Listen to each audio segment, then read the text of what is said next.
আসসালামু আলাইকুম। আজকে আমরা আপনারা জানেন যে গতকাল রাতে মাননীয় চিফ অ্যাডভাইজার জাপান 3 দিনের 3 দিন বলবো না, 4 দিনের জাপান সফর শেষে বাংলাদেশে পৌঁছেছেন। আমরা এই জাপান সফরের উপরে যতগুলো মিটিং হয়েছে, যেগুলো ইম্পর্টেন্ট আউটকাম ছিল, সবগুলো আপনাদেরকে জানিয়েছি। আমরা এই সফরটি ছিল খুবই সফল এবং বাংলাদেশ জাপানের মধ্যে যেই সম্পর্ক, এটা আমরা মনে করি যে এই সফরের পরে একটা নতুন উচ্চতায় উঠবে। এই সফরে 3টা বিশেষ আউটকাম ছিল। একটা হচ্ছে যে অবশ্যই আমাদের সাথে জাপানের যে বায়োল্যাটারাল যে রিলেশনশিপ, সেটা আরও গভীরতর, সেটা আরও স্ট্রঙ্গার হলো। এবং এর ফলে আপনারা দেখেছেন যে জাপান যেই বায়োল্যাটারাল টক্সের পরে যে আমরা যে 6টা এমওইউ সাইন হয়েছে, তার মধ্যে কয়েকটা ছিল খুবই অন্যতম। একটা হচ্ছে যে তারা আমাদেরকে ডেভেলপমেন্ট পলিসি লোন, যেটাকে বাজেট সাপোর্ট বলে, তারা $418 মিলিয়ন আমাদেরকে দিবে জানিয়েছে। এটার এই সংক্রান্ত নোট এক্সচেঞ্জ হয়েছে। তারপরে জয়দেবপুর ঈশ্বরদী ডুয়াল গেজ লাইনটা আমাদের খুবই ইম্পর্টেন্ট, বিশেষ করে বাংলাদেশের রাজধানীর সাথে আমাদের পশ্চিমাঞ্চলের সাথে, পশ্চিম এবং উত্তরের সাথে একটা মানে নিবিড় কমিউনিকেশনের যোগাযোগের জন্য এটা খুবই ইম্পর্টেন্ট একটা লাইন। সেটাকে ডুয়াল গেজ ডাবল ট্র্যাক করা হচ্ছে এবং সেটার জন্য জাপান জানিয়েছে যে তারা আমাদেরকে 92 বিলিয়ন ইয়েন, যেটা সমমূল্য হচ্ছে $641 মিলিয়ন দিবে। এবং ওরা আরও $4.2 মিলিয়ন আমাদেরকে দিচ্ছে বিভিন্ন স্কলারশিপে এবং হিউম্যান রিসোর্সের ডেভেলপমেন্টের জন্য। তো এবং জাপানিজ প্রাইম মিনিস্টার শিগেরু ইশিবার সাথে খুবই সৌহার্দ্যপূর্ণ একটা মিটিং হয়েছে এবং আমরা যে ধরনের আশ্বাসগুলো চাচ্ছিলাম, ওনারা প্রত্যেকটাই আমাদের সাথে বলেছেন যে এই ইন্টারিম গভর্নমেন্টের সাথে তারা থাকবেন। এবং বাংলাদেশ ইন্টারিম গভর্নমেন্ট যে এই মিডি নিয়ে, মানে Maheshkhali Matarbari integrated development initiative, এটা নিয়ে যে একটা মাস্টার প্ল্যান করতে যাচ্ছেন, সেখানে তারা সর্বাত্মক সহযোগিতার আশ্বাস দিয়েছেন। তো এটা আপনারা জানেন, এটার এই মিডি প্রজেক্টে আনুমানিক এখন পর্যন্ত প্রাক্কলন করা হয়েছে যে $29 বিলিয়ন লাগবে। তো $29 বিলিয়ন আমরা মনে করছি যে একটা বড় অংশ, মানে বড় সাপোর্ট আমরা জাপান থেকে পাবো। এবং জাপান বলেছে যে তারা ইন্টারিম গভর্নমেন্টের সাথে আছে এবং ইন্টারিম গভর্নমেন্ট এই ইনিশিয়েটিভগুলোই তারা সবসময় থাকবে। আরও 2টা মেজর এই ট্যুরের মেজর দিক ছিল হলো, একটা হচ্ছে ইনভেস্টমেন্ট, জাপানিজ ইনভেস্টমেন্টকে অ্যাট্রাক্ট করা। আপনারা জানেন প্রফেসর ইউনুস বারবার বলছেন যে বাংলাদেশকে একটা ম্যানুফ্যাকচারিং হাব হিসেবে ওনার স্বপ্নটা বাংলাদেশকে একটা ম্যানুফ্যাকচারিং হাব হিসেবে ট্রান্সফর্ম করা। তো এই স্বপ্নর জন্য যেটা লাগবে, আমাদের প্রচুর ফরেন ডাইরেক্ট ইনভেস্টমেন্ট লাগবে। জাপানিজরা জানেন পুরো পৃথিবীতে তারা এখন ইনভেস্ট করছে। তারা আগে যেটা ছিল, তারা নতুন একটা পলিসি নিয়েছে, সেটা হচ্ছে চায়না প্লাস ওয়ান। আগে ওদের অনেক ইনভেস্টমেন্ট চায়নামুখী ছিল, এখন চায়নার বাইরে যেয়েও অন্যান্য দেশে তারা ইনভেস্ট করছে। তো আমাদের চিফ অ্যাডভাইজার জাপানের যে মেন ইনভেস্টমেন্ট এজেন্সি জেট্রোর চিফের সাথে মিটিং করেছেন এবং প্রথমে ওই দিনে উনি জেট্রো চিফের সাথে মিটিং করার পরে সিলেক্ট কিছু বড় বিজনেসম্যান, যারা মানে যেমন সুমিটোমো, মারুবিনি, জেরা, এই কোম্পানিগুলোর সাথে আলাদা উনি আর একটা স্মল গ্যাদারিংয়ে মিটিং করেছেন। পরে একটা বড় একটা মিটিং করেছেন, সেখানে সব ইনভেস্টররাই ছিলেন, পুরো হাউসটা প্যাক ছিল। সেখানে উনি আহ্বান করেছেন জাপানিজদেরকে যে ইনভেস্ট করার জন্য। এবং উনি খুবই, আমরা বলবো যে আমরা খুবই ভালো পজিটিভ রেসপন্স পেয়েছি। যেমন আমাদের চায়না ট্যুরের পরে দেখেছেন যে কিভাবে চাইনিজ ইনভেস্টররা বাংলাদেশে এসছে। আমরা আশা করছি এই জাপান ট্যুরের পরে অনেক বড় বড় জাপানিজ ইনভেস্টর বাংলাদেশে আসবেন এবং তাদেরকে সর্বাত্মক সহযোগিতা করা হবে বাংলাদেশে ইনভেস্টমেন্ট করার জন্য। আর তৃতীয় যেটা খুবই ইম্পর্টেন্ট দিক সেটা হচ্ছে যে জাপানের যে ম্যান পাওয়ারের যে মার্কেট, সেটা আমরা মনে করছি যে এই সফরের পরে এটা নতুন দুয়ার আমাদের জন্য খুললো। এটার জন্য কিছু এগ্রিমেন্ট হয়েছে এবং আমরা আশা করছি, এবং জাপানিজ কোম্পানিগুলো যারা আমাদের সাথে সেই একটা এই সংক্রান্ত একটা সেমিনার হয়েছে, সেখানে জাপানিজ কোম্পানিগুলো জানিয়েছে যে তারা আগামী 5 বছরে বাংলাদেশ থেকে 1 লক্ষ লোক নিতে চায়। এটা ওরা এক্সপ্রেস করেছে। আমাদের এখন এই চ্যালেঞ্জটা আসলে আমরা তাদেরকে পাঠাতে পারবো কিনা, এবং সেই লক্ষ্যে প্রফেসর ইউনূস অলরেডি একটা টাস্ক ফোর্স গঠন করেছেন। একটা সমন্বিত উদ্যোগ আমরা নিলে 1 লক্ষ কেন, হয়তো আমরা এর চেয়ে বেশিও পাঠাতে পারবো। এরকম একটা কাজ নেপাল করেছে। নেপাল করার ফলে এখন 1.5 লক্ষ নেপালি জাপানে আছে। সেখানে বাংলাদেশে ওই জাপানে আছে ম্যাক্সিমাম, কেউ বলেন 32,000, কেউ বলেন ম্যাক্সিমাম 40,000। এর বেশি জাপানে বাংলাদেশি কোনো ওয়ার্কার বা বাংলাদেশি যারা ওইখানে পড়ালেখা করছেন, এদের সংখ্যা 40,000-এর উপরে হবে না। অলরেডি আমাদের কিছু কাজ করার কারণে এই বছরের প্রথম সেমিস্টারে 3,000 বাংলাদেশি গিয়েছেন জাপানে পড়ালেখা করতে। এটা রেকর্ড নাম্বার। এবং এটার মূল কারণ ছিল যে তারা আগে যারা 3,000 বাংলাদেশি গিয়েছেন জাপানের ল্যাঙ্গুয়েজ ট্রেনিংয়ের জন্য, এবং এই ল্যাঙ্গুয়েজ ট্রেনিংয়ে আগে যেটা হতো যে কিছু ব্যাংকিং সমস্যা হতো এবং এটার কিছু ভিসাগত জটিলতা হতো, সেগুলোকে আমরা রিজলভ করেছি। এবং রিজলভ করার কারণে এই রেকর্ড পরিমাণ 1 সেমিস্টারে 3,000 বাংলাদেশি গিয়েছেন সেখানে পড়তে। এবং আমরা আশা করছি আগামী আরও 2-3টা যে সেমিস্টার আছে, সেখানে আরও অধিক সংখ্যক বাংলাদেশি যাবেন। এবং এটা বাংলাদেশি যে অ্যাম্বাসেডর উনি বলেছেন এটা অ্যাটলিস্ট 10,000 হবে। বাট আমাদের ইচ্ছা এই আগামী 5 বছর 1 লক্ষ বাংলাদেশিকে পাঠানো, এবং সেই অনুযায়ী কাজ হচ্ছে। ওই সংক্রান্ত যে সেমিনারে প্রফেসর ইউনূস বক্তব্য রেখেছেন, আমরা আপনাদের সেই বক্তব্যটা শেয়ার করেছি। এবং ওইখানে ইভেন যারা বড় করে তাদের সাথে উনি আলাপও করেছেন, 1-to-1 আলাপ করেছেন। এবং আমরা আশা করছি যে জাপানে বাংলাদেশের যে আগে যে ইমেজ ক্রাইসিস ছিল সেটা থাকবে না, প্রচুর বাংলাদেশি যেতে পারবে। এবং সত্যিকার অর্থে আমরা এমন সময় জাপানে এটা নিয়ে মুভ করছি যে এই সময় জাপানে যেগুলো ট্র্যাডিশনাল সোর্স থেকে জাপান তাদের শ্রমিকদেরকে নিতেন, সেই জায়গার থেকে জাপানে লোক কম যাচ্ছে। যেমন ইন্দোনেশিয়ার ইকোনমি বুম হওয়ার কারণে ওদের ইন্দোনেশিয়ার থেকে কম লোক যাচ্ছেন জাপানে। সিমিলারলি ভিয়েতনামেরও একই অবস্থা। আর মায়ানমার থেকেও অনেকে যেতেন, কিন্তু মায়ানমারে এখন আপনারা জানেন একটা যুদ্ধাবস্থা, সেই জন্য যেতে পারছেন না। তো আমরা মনে করছি এটা বাংলাদেশের জন্য পারফেক্ট টাইম। এবং আগামীতে আমরা মনে করি যে প্রচুর সংখ্যক বাংলাদেশি যাবেন। এটা একটা বাংলাদেশের ইম্পর্টেন্ট ম্যান পাওয়ার ডেস্টিনেশন হবে। এই ছিল এই ট্যুরের মূল আউটকাম। এছাড়া উনি জাইকা মিটিং কয়েকজন মিনিস্টারের সাথে কথা বলেছেন, জাপানিজ বিজনেসম্যানদের সাথে কথা বলেছেন। এটা ছিল খুবই একটা সফল ট্যুর। এবং এর বাইরে নিকে ফোরামে উনি কথা বলেছেন। নিকে ফোরামের বক্তৃতাটাও আমরা আপনাদের সবার সাথে শেয়ার করেছি। এবং ওইখানে নিকে ফোরামে আপনারা জানেন মাহাথির মোহাম্মদ এসছিলেন। মাহাথির মোহাম্মদের সাথে ওনার 1-to-1 একটা মিটিং হয়। এটা খুবই লাইভলি একটা মিটিং ছিল। আর আগামীকাল আমাদের একটা ইম্পর্টেন্ট মিটিং আছে, সেই বিষয়ে আমাদের deputy press secretary Azad Majumdar বলবেন।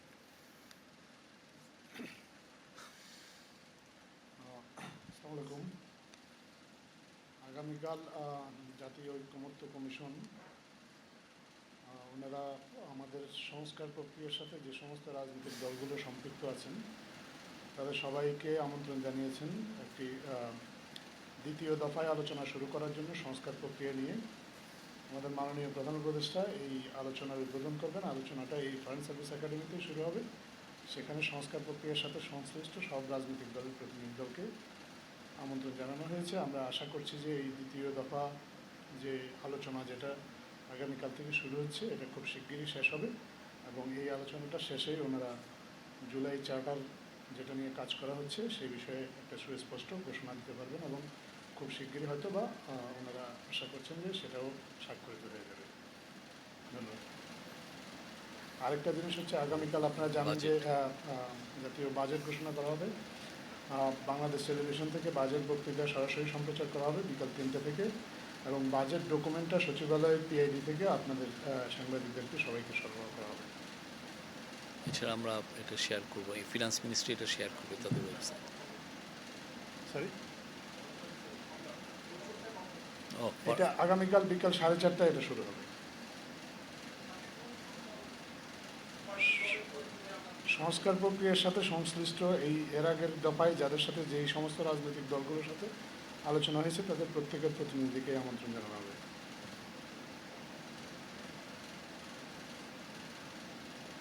এ বিষয়ে আরও যদি কোনো প্রশ্ন থাকে। হ্যাঁ, মাইক নিয়ে বলেন। আমাদের নাগপুর লিখন আমি বেশি সফল রাখছি জাতিসত্ত্বকে 1 লাখ এই জনশক্তি জাপানে আমার দিয়ে তারা আসলে কি ধরনের জনবল কি ধরনের এটা সব ধরনের জব অপরচুনিটি হবে। এটার আসলে এটা নিয়ে কাজ করছেন যারা বাংলাদেশি, যারা অভিবাসী আছেন সেখানে, তারাও এটা নিয়ে কাজ করছেন। তো ওদের ডিমান্ডটা সব ধরনের ডিমান্ডই আছে, বাট ওদের মূল বিষয়টা হচ্ছে যে একটু ল্যাঙ্গুয়েজ ট্রেনিংটা লাগে। তো বাংলাদেশে যেটা হচ্ছে যে আমরা যেই ল্যাঙ্গুয়েজটা ট্রেনিং দিচ্ছি সেটা হচ্ছে ওদের স্ট্যান্ডার্ডে বলে N5। তো ওরা আসলে চাচ্ছে যে N4-এ যে যাবে সে সাথে সাথেই যে কোনো ধরনের চাকরি পাবে, depending on his or her skill. তো এইটা ওরা ল্যাঙ্গুয়েজে জোর দিচ্ছে, বাট ইদানিং ইভেন ল্যাঙ্গুয়েজের ক্ষেত্রেও আমরা যেটা দেখছি যে ওরা কিছু কিছু ছাড় দিচ্ছে, বিশেষ করে যেমন ধরেন বাস ড্রাইভারের ক্ষেত্রে। আগে যেটা N4 ছাড়া ওরা নিতই না, এখন ওরা বলছে যে না N5ও নিবে। তো ওরা এইটা আমরা আশা করছি যে আরও সামনে এটা নিয়ে আরও আমাদের মধ্যে কথাবার্তা হবে, এবং এই দুয়ারটা আমরা মানে এটা খুবই প্রফেসর ইউনুস এটা খুবই চেষ্টা করছেন যে এটা যত দ্রুত এই দুয়ারটা খুলে এবং যত বেশি সংখ্যক বাংলাদেশকে আমরা জাপানে পাঠাতে পারি।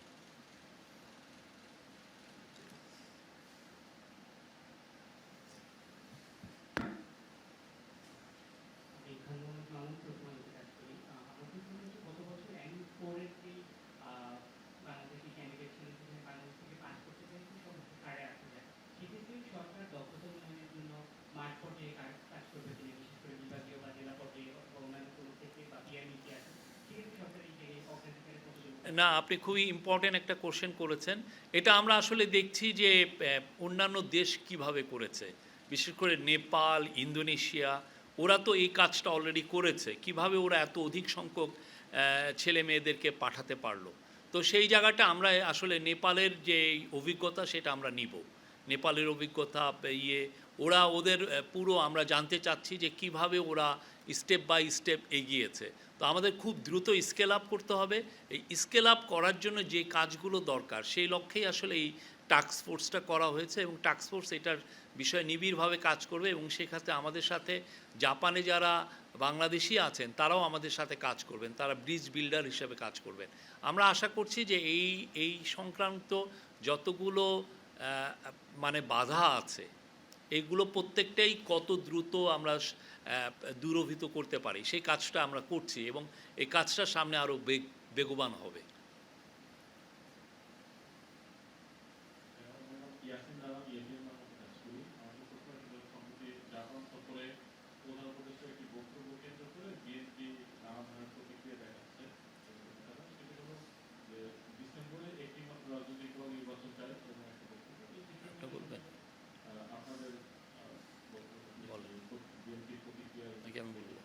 উনি বড় দলগুলোর মধ্যে একটি দল নির্বাচন চাচ্ছে এটা মিন করেছে।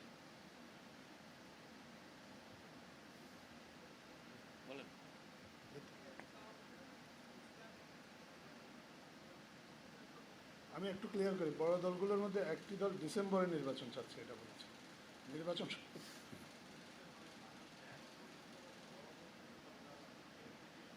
ঠিক আছে, এটা ক্লিয়ার পরে এটা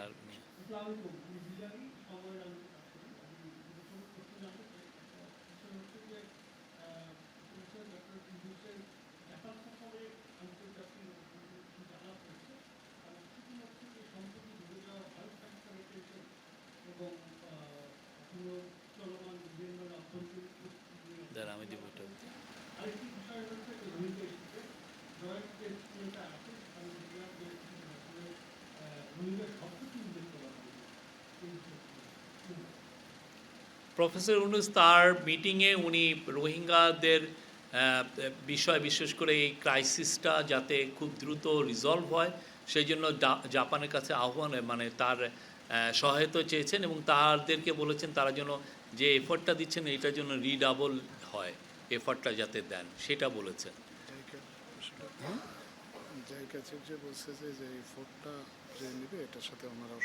আর জাইকা চিফের সাথেও এটা নিয়ে আলাপ হয়েছে এবং জাইকা চিফ বলেছেন যে যারা ইন্টারন্যাশনাল, যারা এই যে হিউম্যানিটেরিয়ান যে রেসপন্সের যে বিষয়গুলো আসে সেটাই তারাও এটার সাথে সংযুক্ত হতে চায় এবং তারা এটার সাথে পার্টিসিপেট করবে, তারাও আমাদের সাথে আছে। আর একটা প্রথম কোশ্চেন কি বললেন?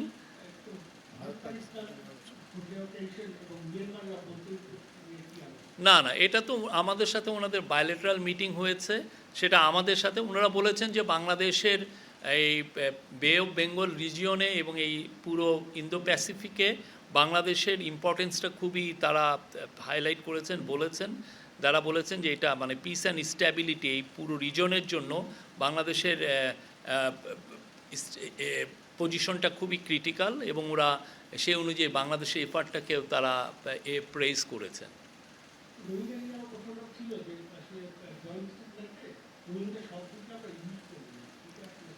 না, রোহিঙ্গা শব্দটা তো বারবার আসে, তো আমরা কি রোহিঙ্গা শব্দটা কোনো সময় ড্রপ করেছি? না, এটা যে থাকতেই হবে এমন তো না, আমরা তো বারবার এটা নিয়ে আলাপ করছি, তো সব সময় আলাপ করছি। তো প্রফেসর ইউনূস কি কোনো সময় আগের মতো দেখেছেন? আগের রেজিম তো FDMN বলতো সব সময়, রোহিঙ্গা শব্দ বলতে ওনাদের একটু কষ্ট হতো। উনি তো বারবার রোহিঙ্গা করছেন। আমি আপনাকে কত ভিডিও দেখাবো, এটা নিয়ে উনি বলছেন রোহিঙ্গাদের সাথে যে উনি চিটাগাংয়ের ডায়ালগে কথা বলেছেন।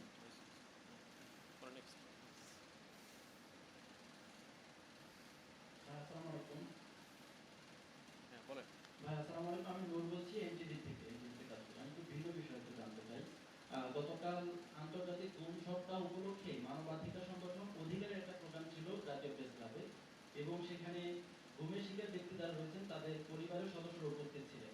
তারা আসলে বলছিলেন হচ্ছে সরকার দায়িত্ব নেওয়ার 10 মাস পার হয়ে গেছে, এখন পর্যন্ত তারা এটুকু জানেন না তাদের পরিবারের সদস্য যারা গুম হয়েছেন, নিখোঁজ হয়েছেন, তারা আদৌ জীবিত আছেন কিনা অথবা মারা গেছেন। সরকার এখন পর্যন্ত এতটুকু তাদেরকে নিশ্চিত করতে পারেনি কেন? আর গুমের শিকার একজন ব্যক্তি বলেছেন তিনি যখন 5-6 তারিখ থেকে ডিজিএফআই হেডকোয়ার্টারে ছিলেন তখন ডিজিএফআই পক্ষ থেকে তাদেরকে বলা হয়েছে বাংলাদেশে যারা ছিল বিভিন্ন কোন বন্দিশালা যেগুলো ছিল এদেরকে সবাইকে ছেড়ে দেওয়া হয়েছে, তবে সীমান্তের ওপারে অর্থাৎ ভারতে কেউ কেউ থাকতে পারে, এই ধরনের একটা কথা বলা হয়েছিল সরকারের তরফ থেকে। ভারতের সঙ্গে কোনো ধরনের যোগাযোগ করা হচ্ছে কিনা, আদৌ সেখানে বাংলাদেশি কোনো নাগরিক আগের রেজিমের দ্বারা গুম হয়ে এখনো বন্দী আছেন বা আপনারা কোনো উদ্যোগ দিচ্ছেন কিনা, এখন পর্যন্ত দিতে পারেননি। আপনি কি গুম কমিশনে কি ভিজিট করেছেন, গিয়েছেন কোনো একবার? এই যে গুলশানে যে গুম কমিশন যে কাজ করছে, আপনি একবারও ভিজিট করেছেন? তাহলে আপনি যদি যেতেন তাহলে দেখতেন যে তারা দিন রাত কাজ করছে।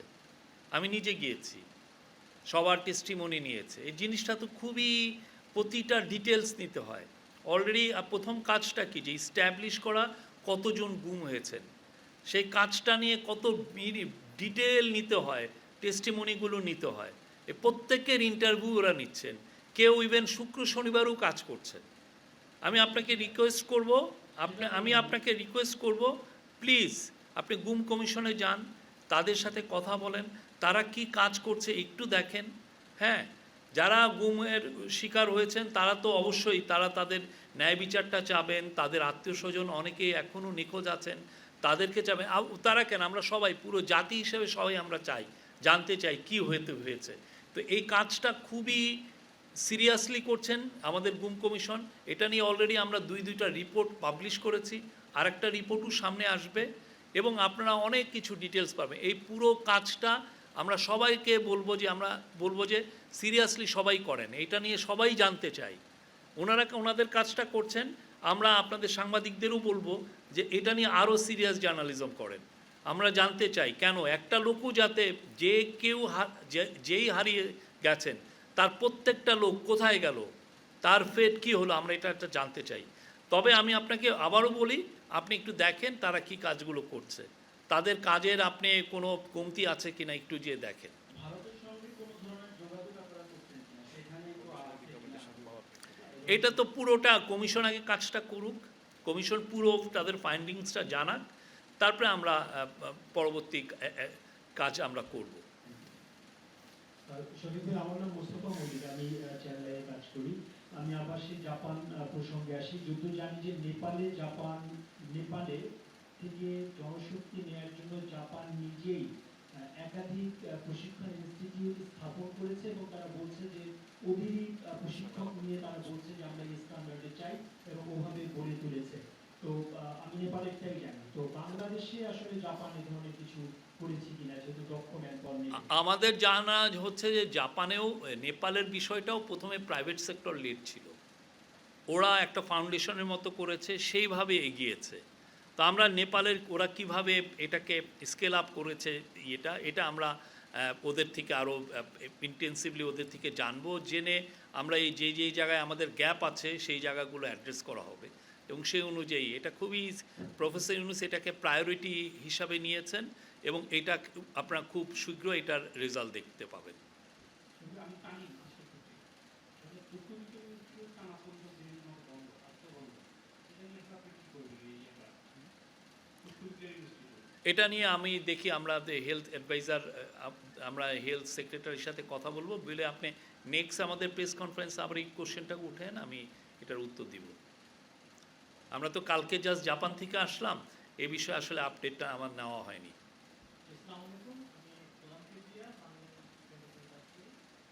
অভ্যুত্থান পরবর্তী সময়ে বাংলাদেশের বিভিন্ন শ্রেণীপেশার মানুষের বিভিন্ন ধরনের চাহিদা বা চাওয়া দেখেছি। বাংলাদেশ একটি কৃষি প্রধান দেশ, এর আগেও চিন্তা করেছে, আমাদের শুরু করেছে সম্প্রতি জাপান করেছিল।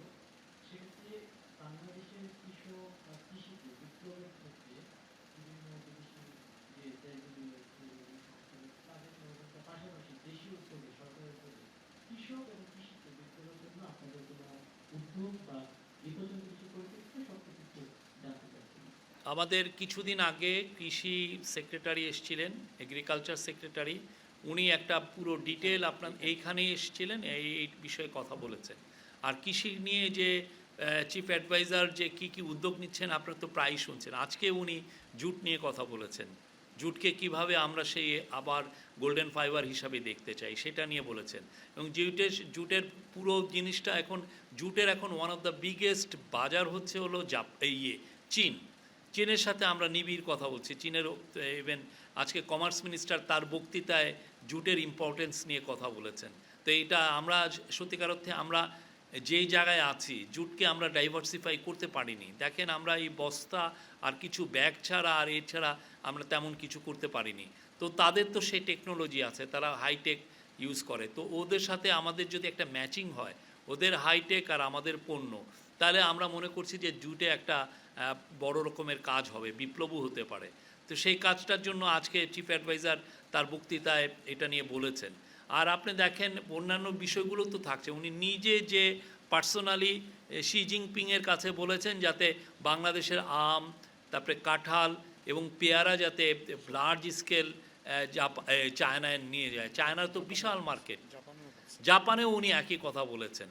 তো এই যে আম অলরেডি দেখেন এই যে 3-4 দিন আগে প্রথম চালান আম চায়না গিয়েছে। এটা তো এই যে যারা আম করছেন এরাও তো চাষি। বাংলাদেশের কৃষিকে রিইনভিগোরেট করতে, আরও জোরদার করতে সর্বোচ্চ চেষ্টা করা হচ্ছে এবং আমরা প্রতি মাসেই আমরা ভাবছি যে আমরা কি কাজ করছি। আমরা কৃষি অ্যাডভাইজার বা কৃষি সেক্রেটারি এসে আপনাদের সামনে বলবেন।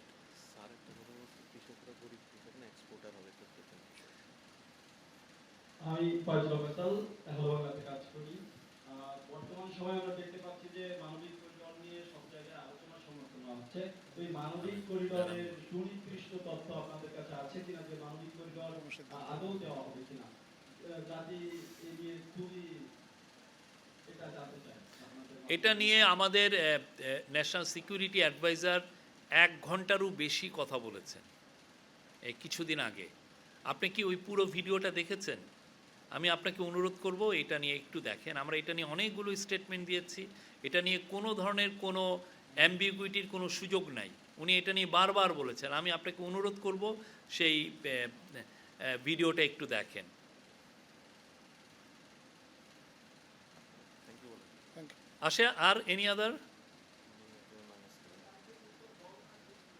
সব দল 28টা দল এখন পর্যন্ত দাওয়াত পাইছে, যারা অংশ নিচ্ছে সম্ভবত তারা সংস্কার প্রক্রিয়ার সাথে যারা অংশ নিছে, এর আগে যাদের সাথে এই বিভিন্ন পর্যায়ে কনসেনসাস কমিশন। কনসেনসাস বিল্ডিং কমিশনের মিটিং হয়েছেন, তাদের সবার প্রতিনিধিকেই আমন্ত্রণ জানানো হয়েছে। না, এটা ধারাবাহিকভাবে হবে। আগামীকাল শুরু হবে দ্বিতীয় পর্যায়ের আলোচনা। মাননীয় প্রধান উপদেষ্টা এই আলোচনাটা উদ্বোধন করবেন, কিন্তু ওনার উদ্বোধনের পরও আলোচনাটা কন্টিনিউ করবে। আমরা আশা করছি ঈদের আগে আরও একবার দুবার আলোচনা হবে, ঈদের পরপরই হয়তো আবার নতুন করে আবার শুরু হবে, এবং আমরা আশা করছি যে খুব শীঘ্রই এই আলোচনাটার একটা সমাপ্তি টানা যাবে। Thank you. আমি এই দিন কাজ করি। আসলে কিছুক্ষণ আগে আপনি একটা হ্যাঁ, আপনি একটা স্ট্যাটাস দিয়েছেন, সেখানে বলেছেন যে আগামী বছরের 30 জুন মাননীয় প্রধান উপদেষ্টা 30 জুনের মধ্যে আগের রোলে ফিরে যাবেন। 30 জুন। তো এর মধ্যে আমি যদি জিজ্ঞেস করি যে প্রধান উপদেষ্টা সময় দিয়েছেন যে এই বছরের ডিসেম্বর থেকে জুনের মধ্যে নির্বাচন হবে, যখন বিএনপি চাচ্ছে ডিসেম্বরের মধ্যে হবে। তার মানে যদি নির্বাচনটা আগেই হয়ে যায়, তাহলে তোমার জুন পর্যন্ত থাকার কোনো না, এটা আপনি একটু, আমি বলছি বাই জুন 30, মানে 30 জুনের মধ্যে। এটা আগেও হতে পারে 30 জুনে, মানে এর বেশি যাবে না। আপনি একটু, আমার মনে হয় যে আবার একটু দেখেন যে বাই জুন 30 মানে কি, এর মধ্যে এটা ডিসেম্বরে হতে পারে, জানুয়ারিতে হতে পারে, ফেব্রুয়ারিতে হতে পারে, মার্চে হতে পারে, এপ্রিলে হতে পারে, মেতে হতে পারে, জুনেও হতে পারে। জুন 30-এর পরে ওই পরে আর যাবে না। জি, বলেন আকাশ ভাই।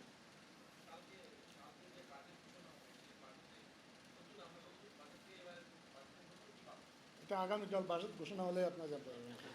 এটা নিয়ে আমাদের ফিনান্স অ্যাডভাইজার 3 তারিখে এই সম্ভবত ওসমানী যে হলে উনি কথা বলবেন 3টার সময় এটা নিয়ে। তখন আপনাদের যত কোশ্চেন আছে উনি নেবেন। নতুন কি আছে তো বাজেট ঘোষণা হইলে দেখেন। থ্যাংক ইউ ভাই।